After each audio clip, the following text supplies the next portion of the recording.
Storytide and Harper Audio present Let Them Stare, a novel by Jonathan Van Ness and Julie Murphy.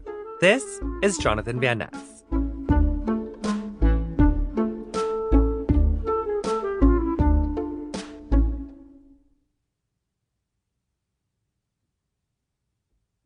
One. Are you leaving soon? I asked. I really don't want to brave this party without you. Emma groaned through the phone speaker. We were on FaceTime, both of our cameras face up at our respective ceilings, while our hands were busy getting ready. I could see her ceiling fan spinning. I promise, I'm leaving in like 2 seconds. I swear to God, this second cat eye is going to be the death of me. Eyeliner is like brows, I reminded her. Sisters, not twins. Okay, I'm adding a face gem to one side so the asymmetrical look gives intention. And then I'm there. Love you. Mean it. It'll be okay. The call ended, and I shook out my hands, trying to flutter away the nerves. This time tomorrow, I'd be out of Hearst. It was a day I'd thought would never come, even if I'd dreamed about it for years. I had made it through every miserable year of middle school and high school. Now, I just had to make it through this party, and then I'd be off to my new, non-fat-phobic, Devil Wears Prada life as at Lindsay's go-getter intern in the Big Apple. Rocking this perfect pout, fierce platform heels, and enjoying the glam big city life I was born for. Like a fucking Sex and the City dream come true. At least, that was the plan.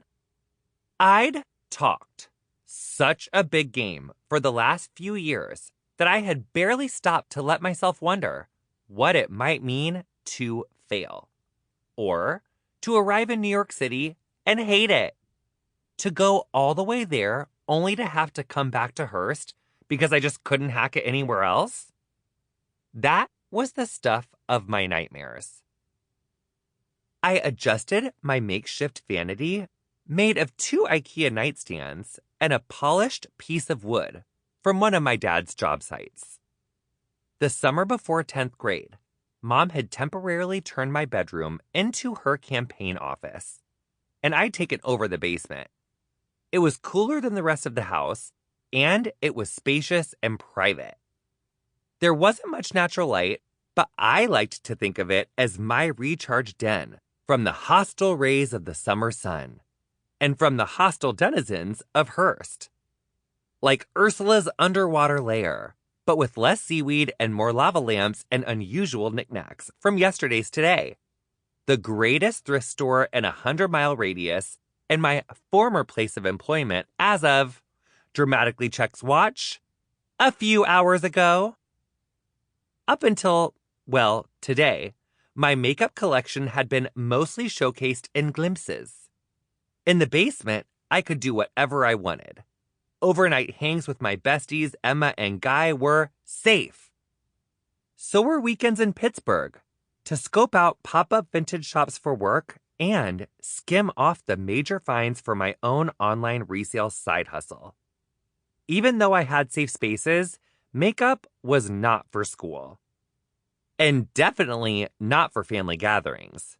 But today and every day after, all that was going to change.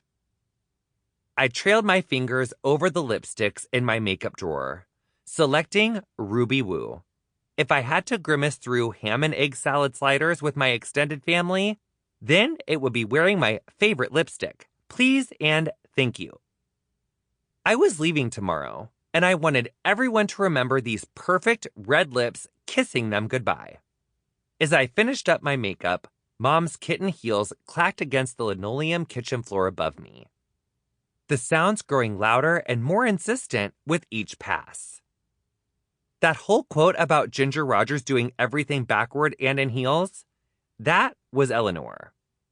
My mom wore power suits to host noontime barbecues when she wasn't running for city council. No, really. One time, Uncle Chuck told her that if she was so appalled... Sample complete. Ready to continue?